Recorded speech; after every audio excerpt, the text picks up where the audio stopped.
The Atlanta Braves have come to terms on a 4-year deal with former Baltimore Oriole outfielder Nick Markakis. I'm Jim Baskell with the latest ESPN headlines. It's a deal that's been confirmed by our own Jerry Crasnick, and our senior Major League Baseball writer joins us on the phone now. Jerry, this is a player who had his option declined by the Orioles at $17.5 million, but the O's were in talks with him to bring him back, as well as the Giants showed some interest. So what put the Braves ahead of the rest in terms of him ultimately inking in Atlanta?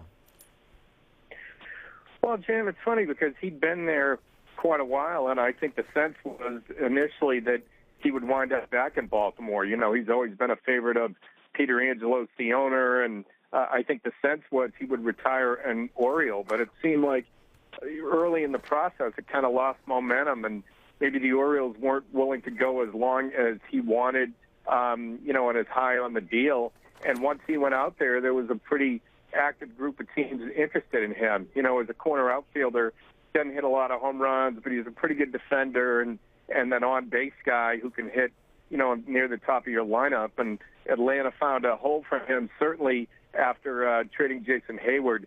They needed to find somebody to play right field. Yeah, and our own Buster only reporting the deal is worth upwards of $45 million, so I guess that doesn't hurt as well, though he is a player that hit .276, 14 homers, 50 knocked in, at about 155 games, so they're not eye-popping offensive numbers. But John Hart has taken over as president of baseball operations in Atlanta. You mentioned the Hayward deal. He's really kind of moved a lot of pieces in and out for this team, but there is the issue of Justin Upton and Evan Gattis. Now that Markakis is aboard, where do you suppose that leaves them with those two players?